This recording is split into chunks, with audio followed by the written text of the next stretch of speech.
Hello, everyone, and welcome to episode 9 of the Drew Kennington Show, coming to you live once again from the beautiful Indianapolis, Indiana. We got a certified banger weather day today, 82 degrees, sunny. So, the boy had to go out, enjoyed a little bit, hit the canal, got some coffee, went on a little walk, enjoyed the beautiful things that there is to see in the great Indianapolis, Indiana. Off top here, I did want to mention there is a few updates to the setup.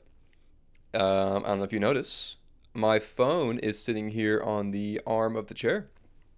Now, for those of you who are not aware, I typically use my phone to record the video portion of this podcast. So if the phone is on my side table, then you may be like, Drew, what are you using to record? Well, that's a great question, fair viewer. My fiance Naomi has decided to level up her content game, and she purchased a vlogging camera. Yeah, pretty sick, I know. So we're using that to record today's episode. We'll see how it goes. Hopefully it all goes well.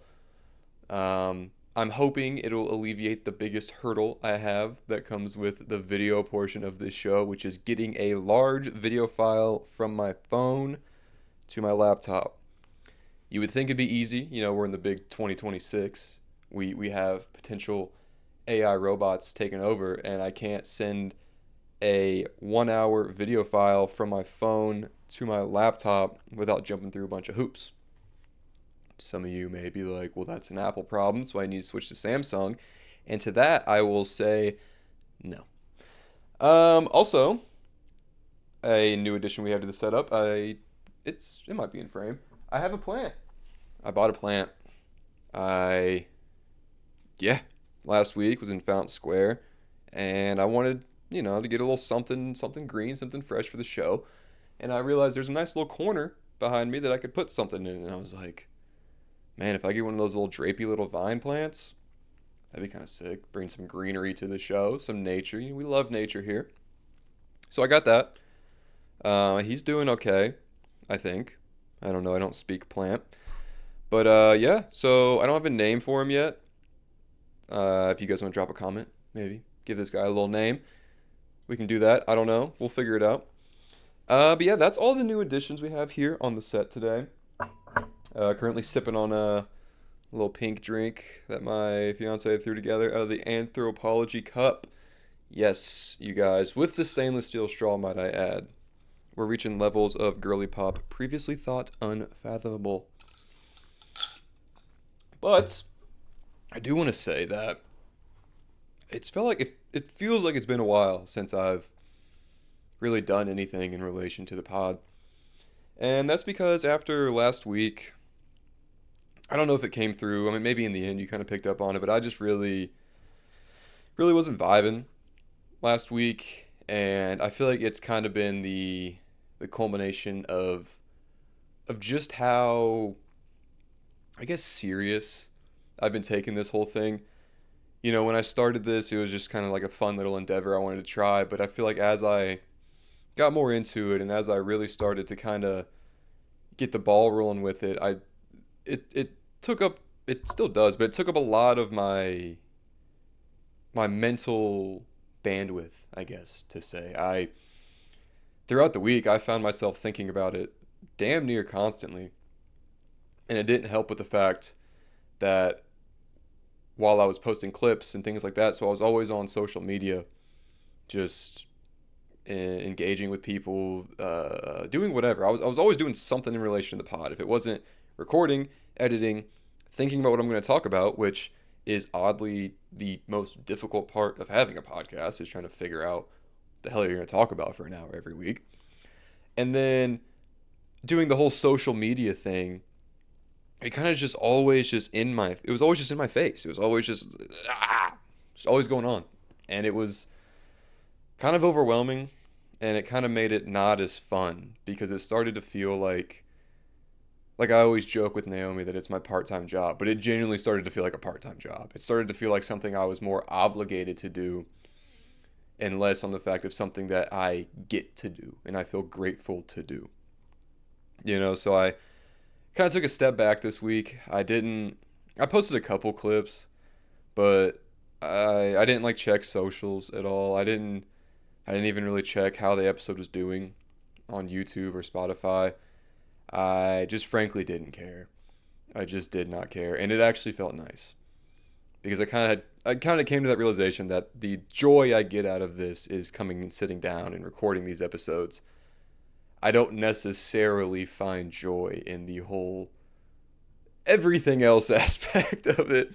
Like the editing and all that. That stuff kind of feels like more of the like job aspect of it. And then the social media side of it. I don't really enjoy social media.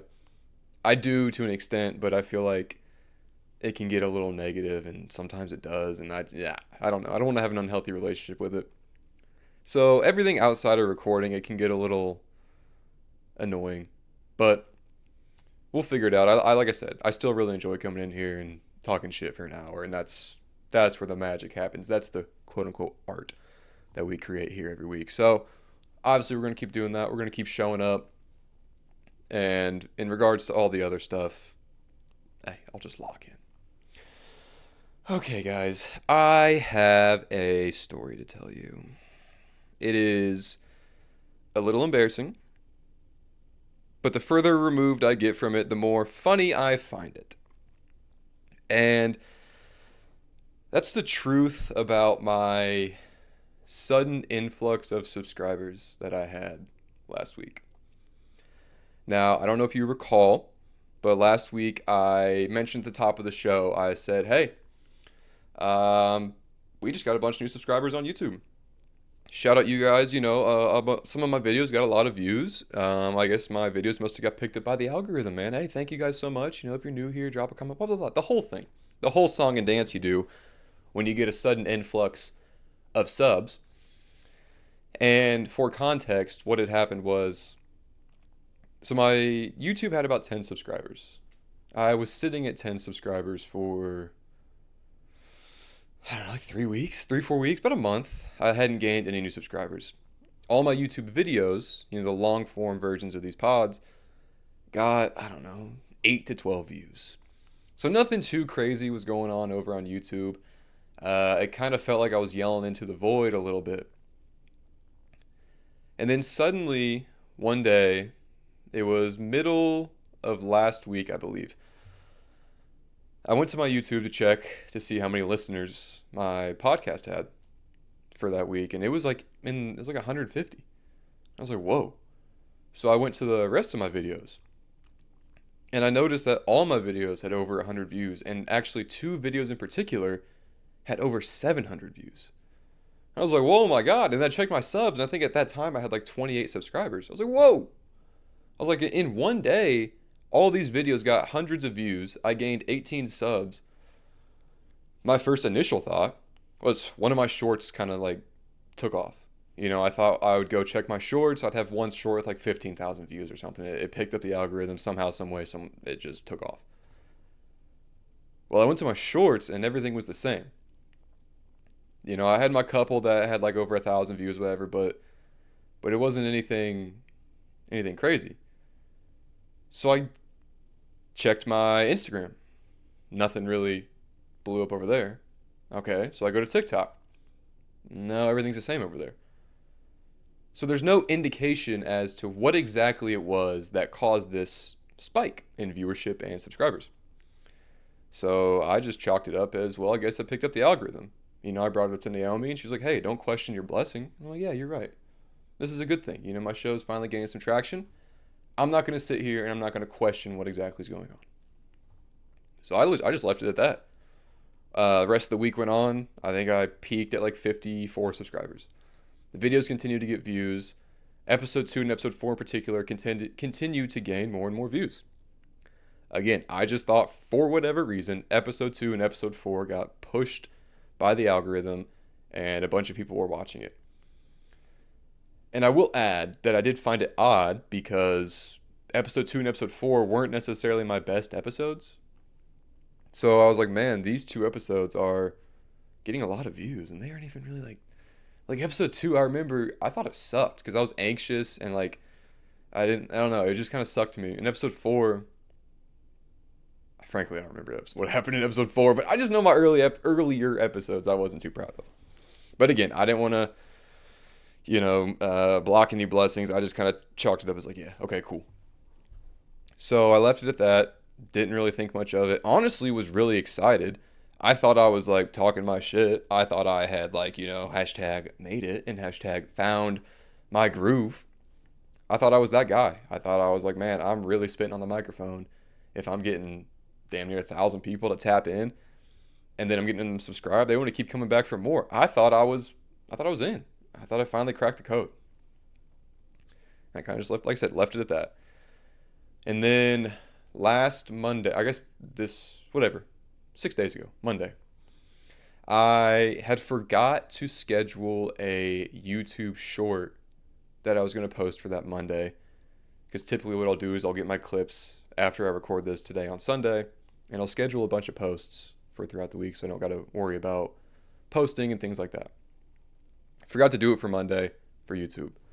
So I was at work and I was on a break, and the area I was working in, I didn't really have the best signal. So anytime I go to upload something from there, it just takes forever.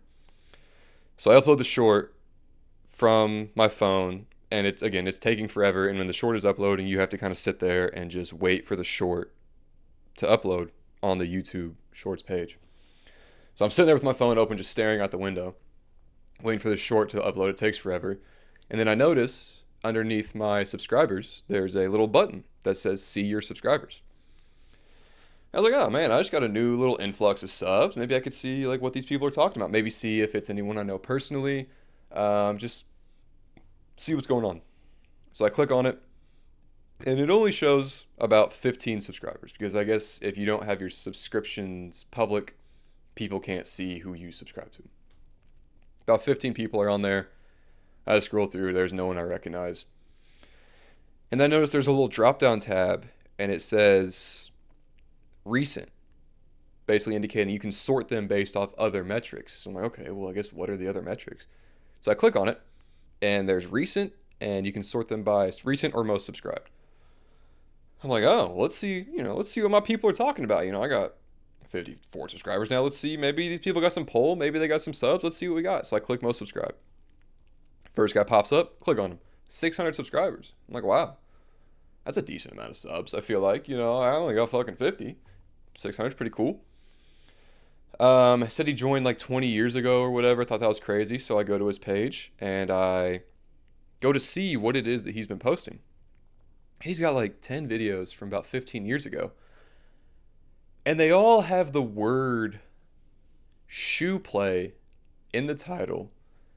And they all have just pictures of his like feet, but they're like in shoes.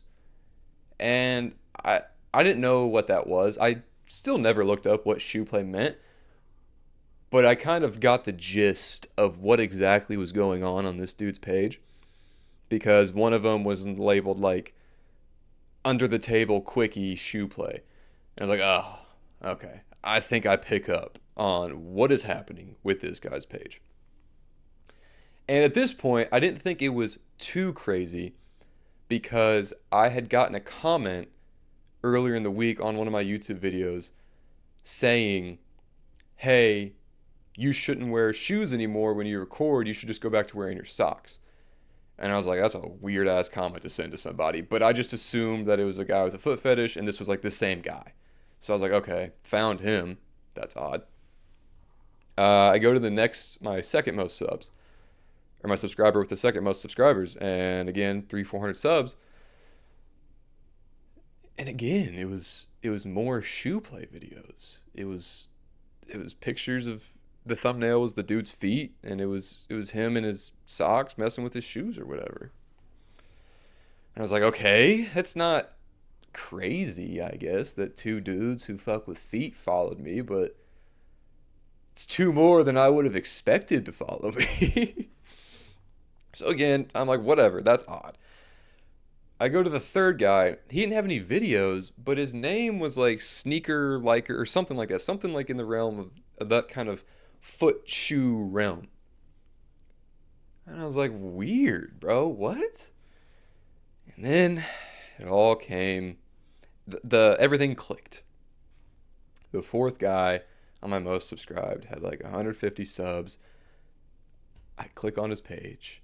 No videos, but he has a playlist at the top that was titled Male Feet / Socks in Podcasts. Oh, fuck. I immediately closed my phone and thought, hell no, this is weird. Didn't think to check the playlist, so I went on about my day, and then about 20 minutes later, I was like, I need to figure out if I'm in that playlist. So I go back, I click on this playlist, and it's just thumbnails of dudes with their grippers out, just propped up in front of the camera, just hella feet, hella men's feet. And I'm like, oh no. So I'm scrolling. I get down to about the bottom, and there it is. Episode 2 and Episode 4 of The Drew Kennington Show made it into a male feet podcast playlist. Fuck. So all these new subscribers that I'm sitting here thinking are an indicator that I've cracked the code, that I know how to talk my shit on the mic, are actually dudes who are just coming in here to try to see my feet so they can get their shit off. I don't know what they're trying to do. Maybe that's a kid. I don't know. They're here for my feet. They came for the toes, bro. I thought they were here for the takes. They came for the toes. And I couldn't believe it, dog. I didn't even know that there was a whole sector of people out there like this. And like these videos that were in there were getting like 5,000. Like this was not a like creepy dudes playlist where like it was just where he went to go like get his nut off. No. This was like all the videos in here had hella views. And like I said, I went from like 5 to 8 views to almost 1,000 by getting added to this playlist. There are dudes out here who are trying to see men's feet, bro. And I don't got anything against it. I'm not sitting here. I'm not here to kink shame. I'm not here to tell you what you can or can't like. I'm just saying that that's not what I'm here to do. I'm not here to pander to the foot fetish community. But I would be lying if I said I didn't at least for a second consider the possibility of doing it. Like I said, some of these videos were getting like 5,000 views. So I kind of took a step back for a minute and I said, now wait a minute. We're being a little judgmental. We're getting a little mean to these guys. Let's take a step back and maybe view it from their perspective. Are they doing anything crazy? Just checking out my feet in some socks. I was like, I could not tell anyone about this and just continue to post podcasts with my socks, prop my feet up, and that's a guaranteed 1,000 views a pod. And then I came to and I was like, no, fuck that. I was like, I'm not pandering to these dudes, bro. I'm not propping my feet up so grown men can get their shit off to my feet in socks. Again, no judgment. Do what you gotta do. You're just not doing it here. As you can see in today's episode, the shoes are on. The shoes are on, fellas. And they're staying on. You guys lost sock privileges. I mean, unless you guys want to throw me a bag. If you throw me a big enough bag, the shoes will come off and we might go back to socks. So hit the DMs. We'll talk about it. We'll listen. But it's got to be a pretty hefty bag. But nah, so any people who are here in today's episode and you guys came for the feet, I just wanted you to know that we're not doing that anymore. Like I said, the shoes are on. They're going to stay on. So if you're here for the feet, I do apologize. You can stay. If you came for the feet, but you want to stay for the laughs, you can stay. I'm not saying you got to leave. I'm not saying that there's anything wrong with you. I'm just letting you know that we're not doing the feet shit here anymore, okay? You guys had your fun. If you want to go view the videos where my feet are out and keep running those up, I give you full permission to do whatever you need to do with those videos. Hey, you get the Drew cosign. That's water under the bridge, fellas. But I'm just letting you know from here on out, we're not doing any more feet stuff, okay? So, thank you, but no thank you. So yeah, I saw that this week. When I stumbled upon that, I'm not gonna lie to you, had a lot of mixed emotions. I couldn't tell if I was mad about it, if I thought it was funny. I honestly felt sad a little bit because, like I said, I thought I was hot shit. because I got this sudden influx of subscribers, and I think I even like low key like bragged to my friends about it, being like, "Yeah, you know what I'm talking about, 54 subs." I made a joke to one of the girls that listens to this show. I saw her. We were out at a bar, and she like said something about it. I'm like, "Yeah, fastest growing podcast in Indy." It's because they wanted to see my toes, bro. And the funny thing is if y'all knew what was going on with my left big toe, you'd want nothing to do with it, man. It's been purple for like 3 weeks. I bruised that shit playing basketball. I got a purple big toe, and I thought there was blood trapped under it, so I took like a little drill bit and drilled a hole in my toe, thinking I was gonna release the blood. Nah, it was just bruised. So I got a purple big toe with a drill hole in it. And you know what? Some of you sickos probably would like that shit. So yeah, man, y'all just cool it, okay? You can, like I said, you can hang out. I don't care what you do in your free time. I don't care. But like I said, you're not gonna be getting that from me. So yeah, if my subscribers drop, that'll be interesting to see. If anyone wants to check, like I said, at the time of recording, I think I had like 54 subs. So if you go to check my subs and I'm at like 48, or I'm like in the 30s or 20s, that's the feet people getting out. So yeah, that was a very interesting way to start the week. But I will say it did feel cool, kind of like figuring that out because I kind of had to like, follow the crumb trail to get there. It wasn't something that was glaringly obvious. So I did feel like a little bit of a detective, but I kind of wish I didn't figure that out. Okay, let's move away from people obsessing over my toesies and onto something that I think about this a lot, but I guess I've never really articulated it here on the pod. And that is SoundCloud rap and how it's going to be remembered for future generations. I listen to a lot of 80s, 70s, 80s, like classic rock, psychedelic rock, 90s, 2000s, like the alternative, even like 90s country. I listen to a lot of music from 20, 30, 40 years ago. And I understand like this is music that my parents listened to, my grandparents listened to, generations before me. This was what was popular when they were growing up. And when I turn on my liked songs on Spotify, I have a really wide range of genres of music. And one of those genres of music is that 2016 to like 2019 era SoundCloud rap. And every time it comes on, I kind of like think to myself, I'm like, man, how like is any of this gonna make that generational jump? Because listening to it now as a grown adult, I guess, with a fully developed frontal cortex, some of that music is flaming hot ass. When I was a teenager listening to it, and the older kids or even your parents were like, dude, what the fuck are you guys listening to? We were kind of just like, yeah, y'all don't get it. We're over here listening to that hashtag primo, and you guys are listening to what? Bob Seger? The Cougs, John Mellencamp? Like, what do you, Tom Petty? Like, what do y'all got going on, bro? We got some peak over here. I'm talking Smoke Perp, Lil Pump, Lil Skies, and you guys are listening to like Def Leppard, Unk. So when you listen to that type of music, as a kid, you think it's some hot shit. Then you get a little bit older and you listen back to it, and a lot of it you're like, this is trash. This is really bad.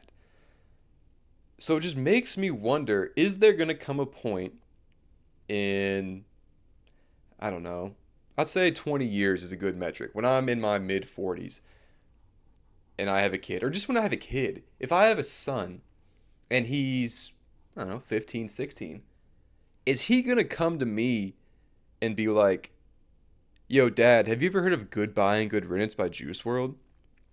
And I'm going to have that like moment, like that Malcolm in the Middle where like Bryan Cranston's character zooms in on like Dewey and everything goes black. And I'm like, what did you just say? Because when I thought about talking about this, I went back and listened to Goodbye and Good Riddance, because that was like, I think that was the Juice World just in general was the he was the I think he was just the goat of like the SoundCloud rap era. Goodbye and good riddance. Like, all girls are the same. I remember when I heard that for the first time, I think I levitated out of my 1999 Camry on my way to my junior year of high school. All girls are the same, lucid dreams. My brothers and sisters in Christ. You cannot tell me that those songs were not basically the anthem to our high school years for any people who went to high school in like the late 2010s, mid to late 2010s. Like, I have so many fond memories to listening to that type of music. XXX Tentacion, he's one who might get lost. Like, I'm not entirely sure if 20 years from now kids are necessarily going to be bumping Look at Me. Bit of an aggressive song. Kind of wild that 16-year-old super duper white me was driving to school absolutely blasting that song. I had no business listening to that song. But I mean, speakers all the way up, windows down. I'm in a suburban neighborhood. There's children outside. And I got XXX Tentacion, Look at Me playing. I got Take a Step Back queued up next. I was a walking liability, bro. Like, what are you talking about? So I feel like those necessarily won't get picked up in the whole greater mainstream pantheon. Juice WRLD definitely will make it, but like, there's a lot of it that's probably just going to get lost to time, and that really only our generation is going to hold on to. Like, you think of people like Lil Pump. There's no way in hell Lil Pump makes it to the next gen. There is no way in hell kids 20, 30 years from now are going to be turning on Gucci Gang or D-Rose. I mean, like, if there is, like, we don't know what's going to happen in the future, guys. We got, hey, a lot of possibilities. But if there's children, I know a sector of kids that will listen to that shit. And that's like, in today's metric, it's the kids that are smoking weed at like 14 years old and like somehow, some way, just like are addicted to geek bars. Like, how'd you even get your hands on that? And drink alcohol when they're like 14 and probably live in a trailer park. Whatever that equivalent is of person in 20 years is the type of person that would probably be like, yo, you heard about this Little Pump guy? This is classic rap. Like, that's going to be a term, bro. Classic rap. Oh, bro, I've listened to a lot of late 2010s rap recently. You know, like some of that like OG vintage SoundCloud era shit, bruh. And they're gonna turn on some D Rose. I'm not gonna lie, like that shit kind of went hard. It kind of does. I'm thinking about it right now. That song went hard. But just that whole era of music, man. There's so much that's gonna get lost. Like there's no way in hell Smoke Perp makes it. There's no way in hell Lil Skies. Uzi might. Uzi might kind of transcend. But I just feel like early Lil Yachty. You're telling me early Lil Yacht? No. There's no way in hell. Minnesota, no one's playing that shit. I don't even know how it got popular in the first place. No one's playing that shit.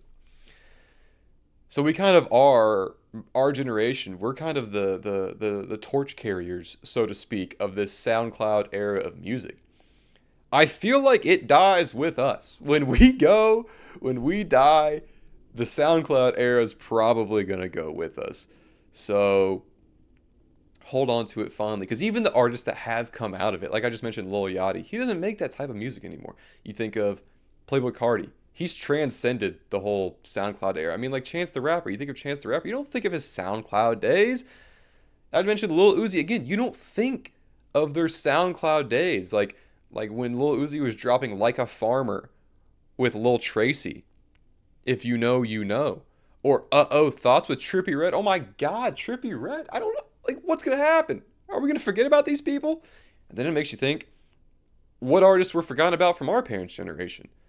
Like, is there some artist that was like, had a 3 to 4 year run of being like one of the most popular artists, and now nobody talks about them? Even our parents have forgotten about them. But if you bring them up, they're going to have that like, oh my God, I forgot about him moment. It just makes you think, man. It just makes you think.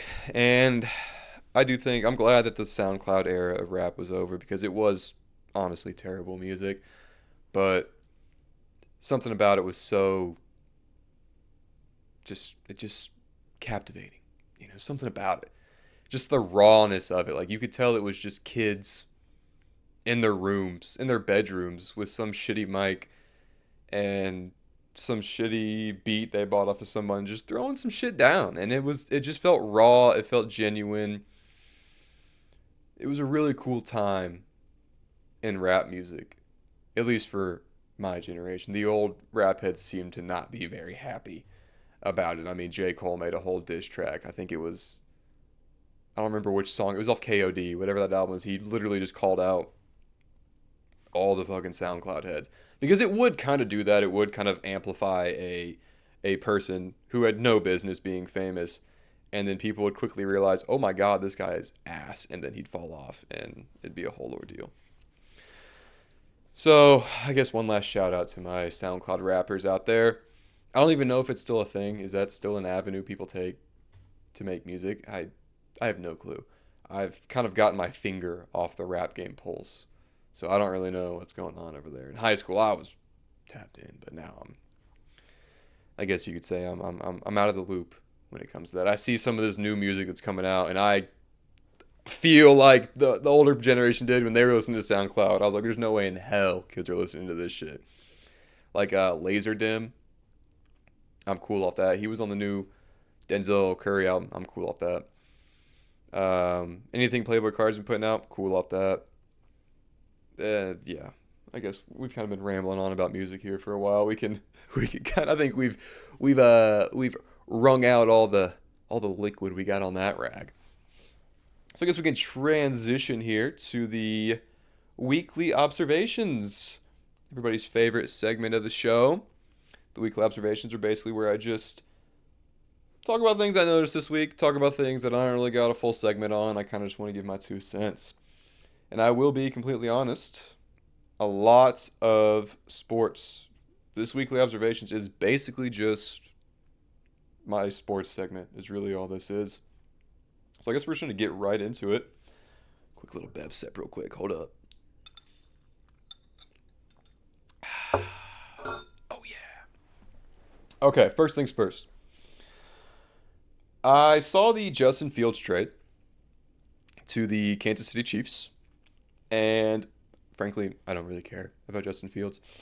I do find it interesting that it seems like the Justin Fields starter experience is officially over, and he now is just officially a backup. The only reason I wanted to even bring this up is because I remember when Justin Fields got drafted. I don't know what year. What was it? 2020? 2021? Whatever year he got drafted. I was hanging out with a Bears fan, and it was shortly after the draft. And I was talking to him about it. I was like, oh, you guys got Justin Fields. Like, how do you feel about that? And he was like, dude, when I was watching the draft, I saw we traded up that pick, and I knew we were going for Justin Fields. And context, this dude's wife was pregnant at the time. He goes, I looked at my wife. He goes, I swear to God, if we draft Justin Fields right now, I'm naming my first fucking kid Matt Nagy. I do want you to know he did not name his kid Matt Nagy. But I just find it kind of funny that he was that excited about Justin Fields, and now, A, Justin Fields isn't even on the team anymore, and B, Matt Nagy isn't even the coach. So it really just goes to show that you never really know, and that's kind of the crazy thing about quarterbacks in the NFL is you just never know. I feel like we all try to act like it's like there's some like surefire method to finding these quarterbacks, like, but there's so many misses. Like, you gotta think, like, just recently, Anthony Richardson. I'm a Colts fan. Feels like that was a miss. Josh Rosen. Half you even know who that is? Exactly. Trey Lance, 3rd overall pick. You know what I mean? You got these top 10 guys, first round picks, Kenny Pickett, who just like fizzle out, who just don't really become anything. And then you got dudes like Brock Purdy, who went last in the draft. He's a starter on a Super Bowl contending team. You got Tom Brady, 6th round pick. You know, you got Dak Prescott was a 4th round pick. You got all these quarterbacks who were late round picks. They're the studs, and then you got these dudes that are like almost the surefire prospects, and they're just not. Like, they just fizzle out. I don't know. I'm not a scout. You know, I don't get paid hundreds of thousands of dollars to miss on draft picks. I just think it's kind of funny how that works out sometimes. So that's why I wanted to bring that up. Shout out Justin Fields. Shout out the Chicago Bears, actually. I don't know if that got finalized or not, but they are about to be in the Indiana sports umbrella. And let me tell you, when their stadium is in Indiana, I'll be rooting for them. I'm kind of on the fence about the Colts at the moment. And the Bears have a stadium in Indiana. Sure, they still carry the Chicago name, but you're within my jurisdiction, brother. You're an Indiana team. Gotta root for you. I don't mind Caleb Williams. I thought they were a fun, frisky team in the playoffs this year. So, shout out the Bears. You might see a Bears flag coming up back here soon. I don't know. I don't make the rules. I just show up. I just talk to y'all. So we'll see about that one. The next thing I wanted to bring up, I actually was aware when there was a large sporting event following a national USA national team. The World Baseball Classic Championship was this week. And I'm not a big baseball guy. I'll preface with that.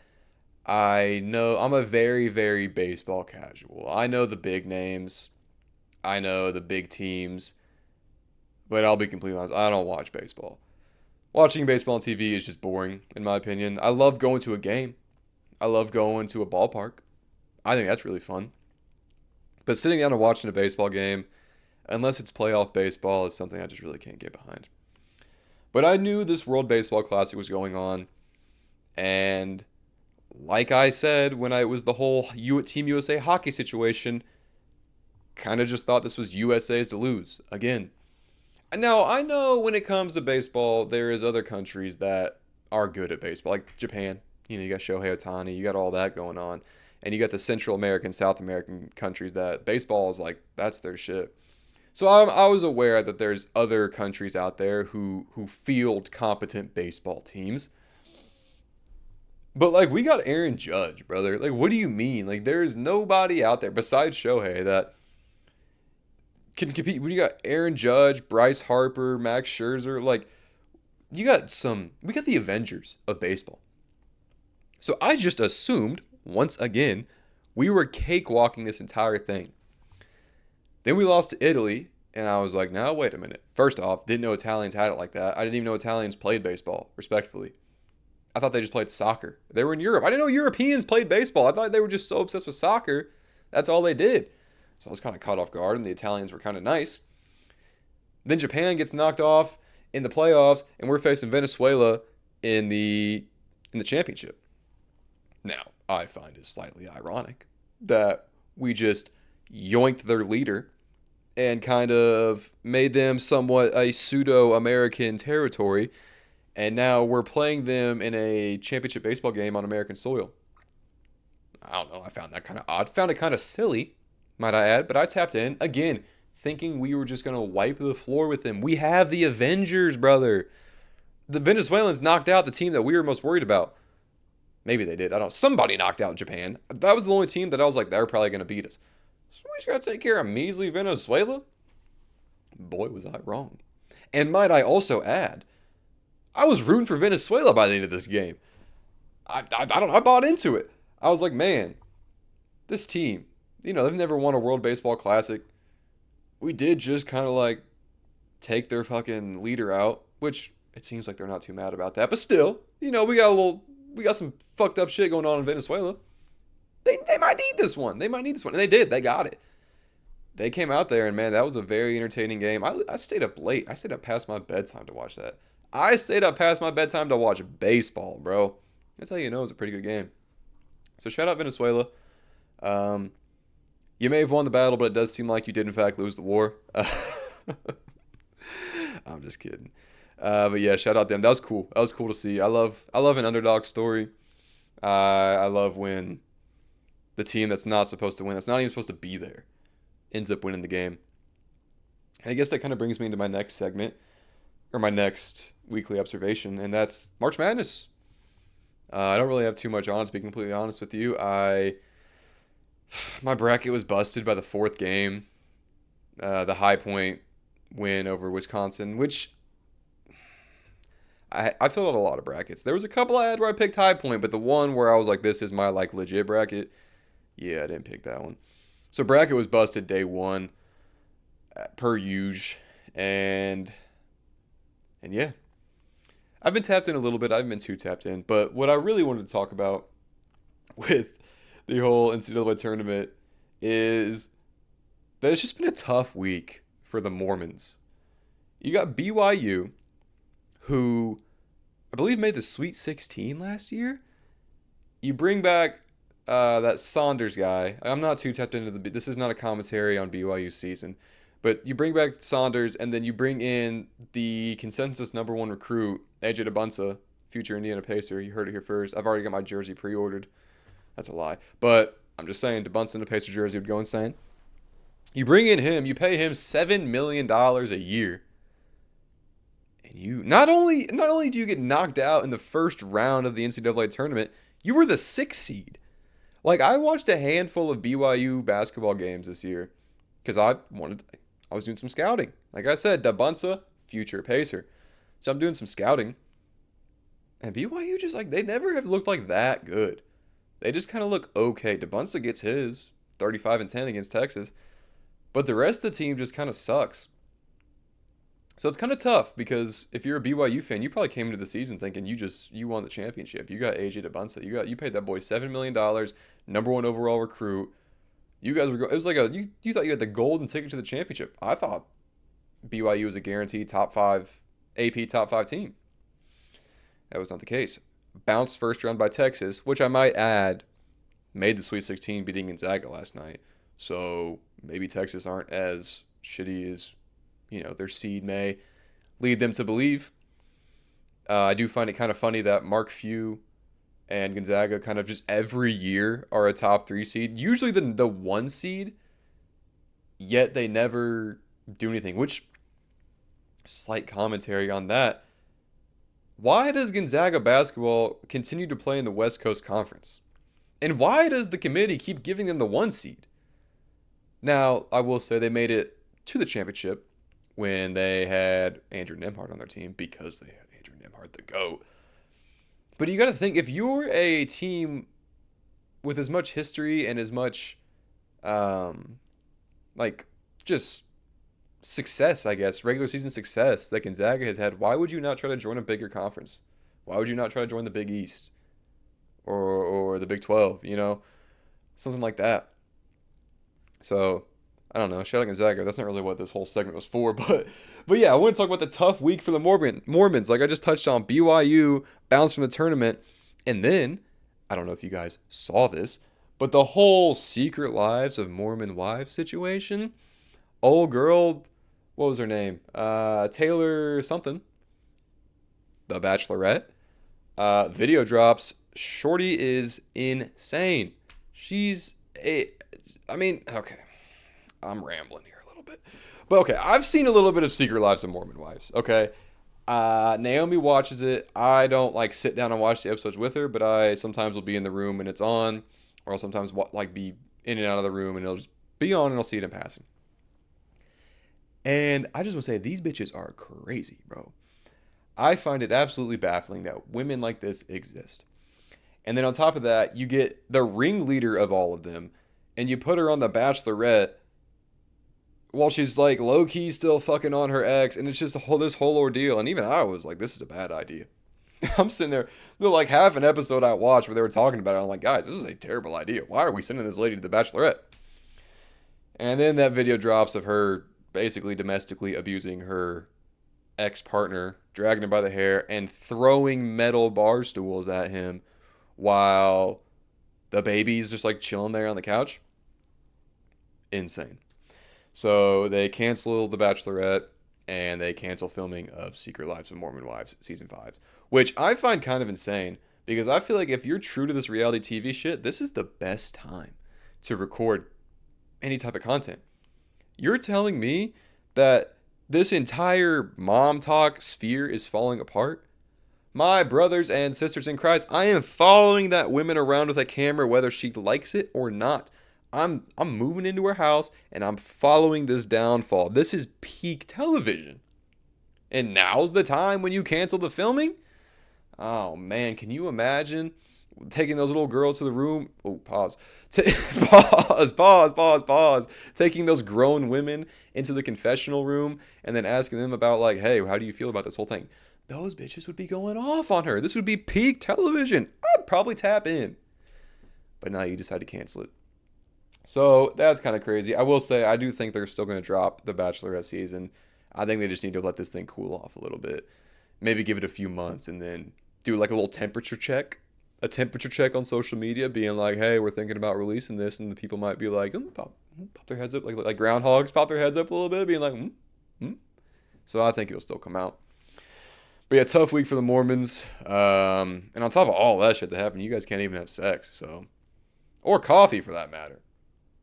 Can y'all drink alcohol? Like, can you guys do anything, man? Like, not. I'm not gonna go in on the Mormons. You guys are chill. But just tough week for y'all. Tough week. Another thing that I observed this week in the sports world, the WNBA finally got a CBA situation figured out. There's been a whole situation going into this offseason is, will they, won't they with this CBA? And it seems like they finally inked a deal. And it seems like these women basketball players are finally going to be able to be millionaires.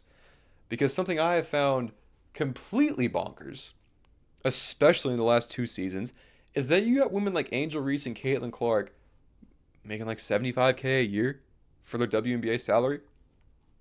That's absolutely insane. And then on top of that, bro, so the CBA goes out. The WNBA has blown up in popularity over the past few seasons.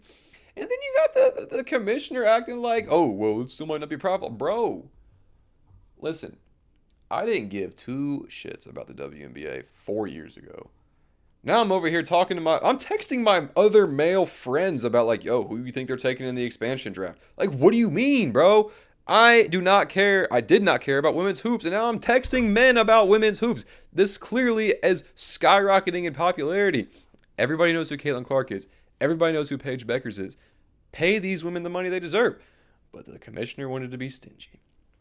Seems like they finally found some sort of agreement, though, and they're finally going to be able to move on with the season, which I think this is huge because I was talking to Naomi about this, and I feel like if you make it to where going to the WNBA is like a life-changing opportunity, you're going to bring in not only so much more talent from overseas, but you're going to influence a whole new generation of young women to aspire to get to that level. Because getting to a professional level in any sport obviously takes an insane amount of commitment. You don't just accidentally your way into being a professional athlete. And if you're a woman and you see this opportunity of like, oh, I could be a professional women's basketball player. I'm pretty good at basketball. But then you see that it's like the average salary is like 50, 60K a year. It's like, oh. And on top of that, you the likelihood of you having a long career is very slim. It's like, why would I put all of my eggs into the WNBA basket if I'm going to be making pretty much what I would have made if I just like went to college and just got like a normal job, you know?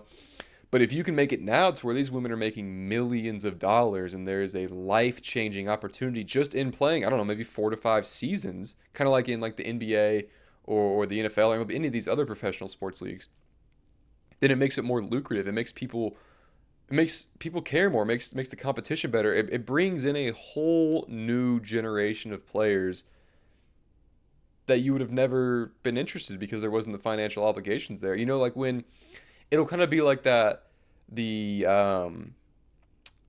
evolution we saw like with basketball when Steph Curry was doing Steph Curry shit like in 2014. You know, and then now in today's league, the three-pointer is you have so many elite three-point shooters coming out of college and high school because they watched Steph Curry do it. And they got inspired. They wanted to be like him. And you're going to have so many more young women coming up who see Asia Wilson, who see Paige Beckers, who see Caitlin Clark, and they're like, I want to be like that.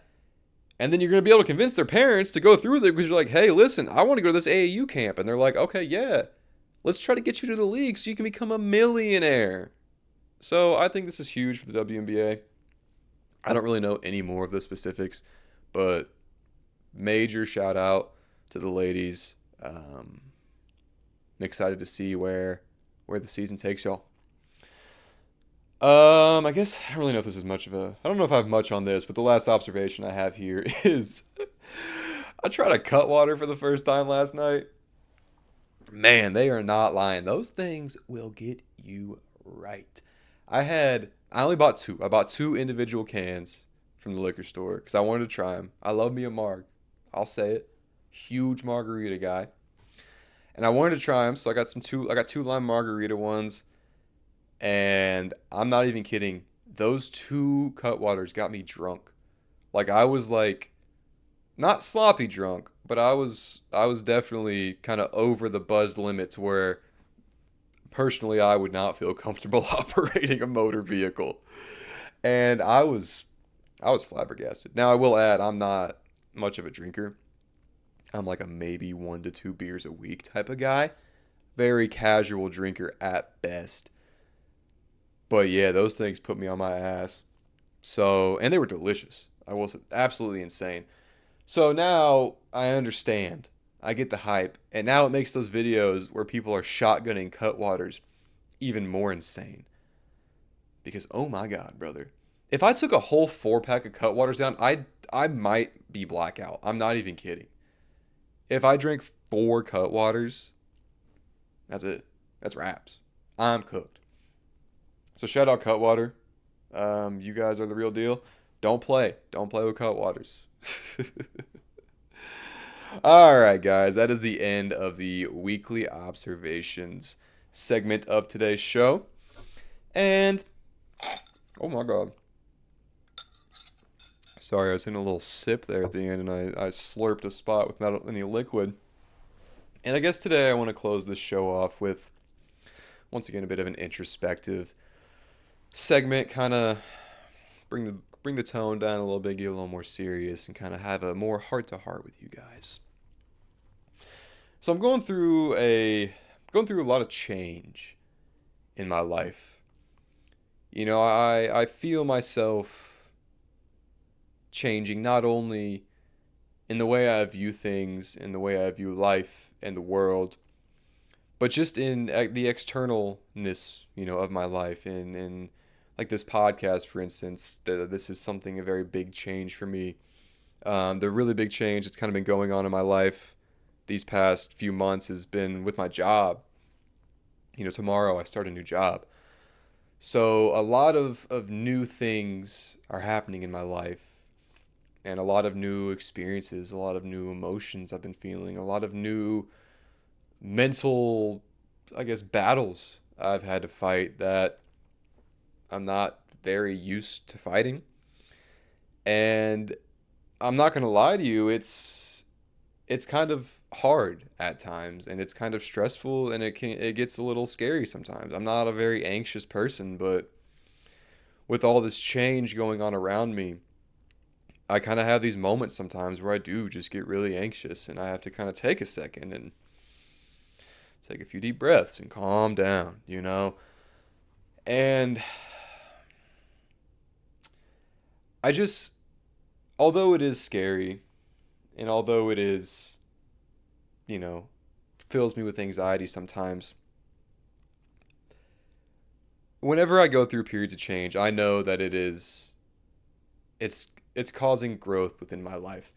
And I feel like we often should look at it like that and kind of embrace the fear, embrace the anxiety you feel with change, and understand that any change in your life is going to facilitate growth in one way or another. And if you truly are listening to your heart and you truly are listening to your gut, you're exactly where you are supposed to be. When I started this show, it wasn't just kind of like I was just sitting around doing nothing one day and I was like, you know what, I'm going to start a podcast. I'd felt this pull for a long time within me. I had felt something was pulling me to do something in this creative social media space. I just could never figure out what it was. And then finally one day it kind of came to me was this idea of you should start a podcast.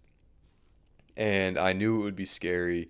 I knew it would be a challenge, and it would put me in positions of anxiety and positions that I was not comfortable in whatsoever.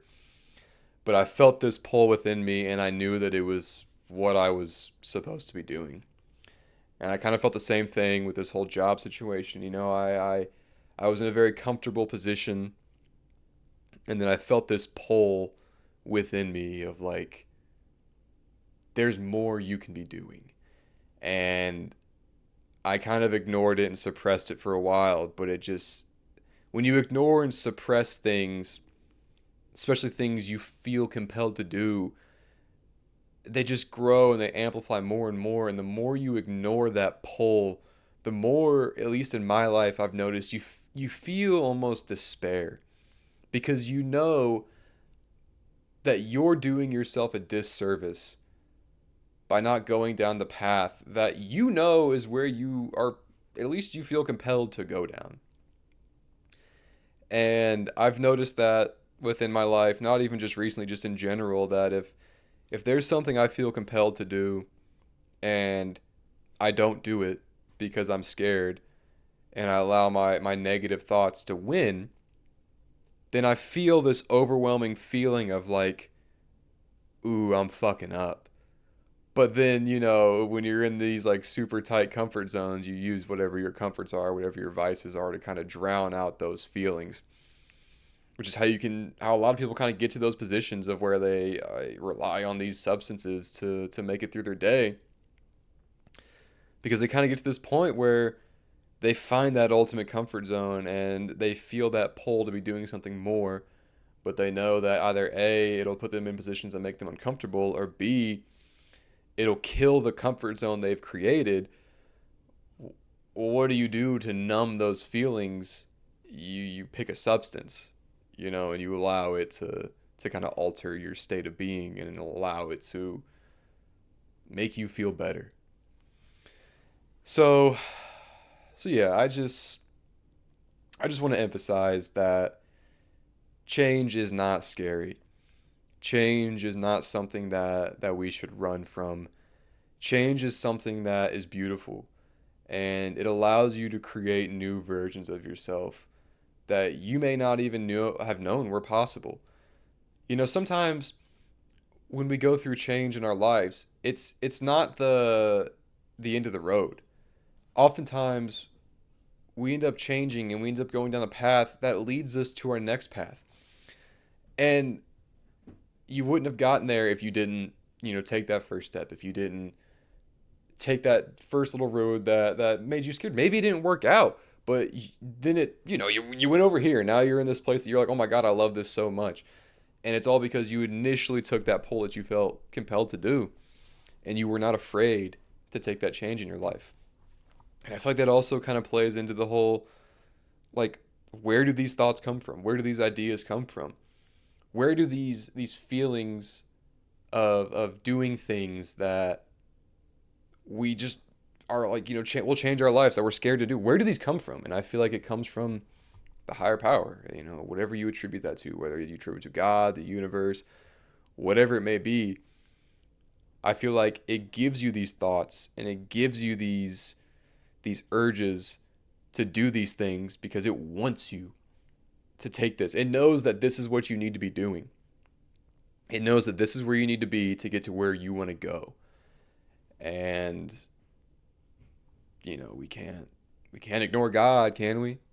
So maybe look at it like that. Like, I'm just saying, man, I just feel like I know there's probably some people listening that just have that pull to do something, and there's just that fucking voice in the back of their head that just keeps telling them to do it, but they're just scared because they might look stupid, they might look corny, they might just fail, I don't know.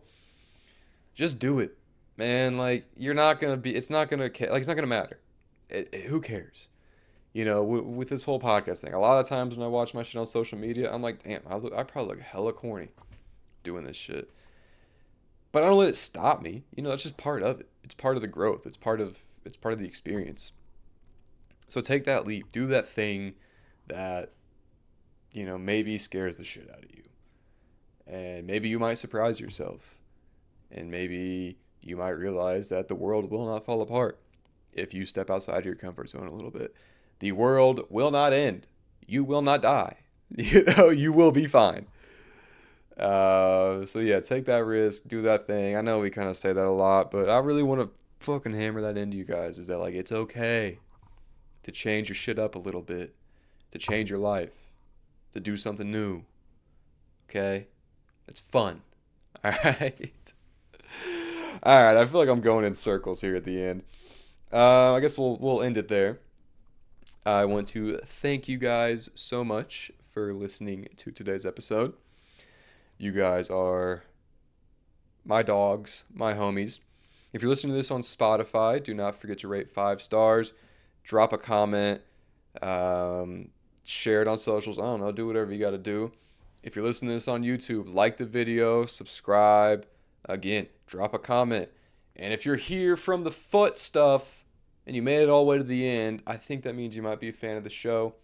Like I said, you are welcome here, so don't unsubscribe. But no, you guys are awesome.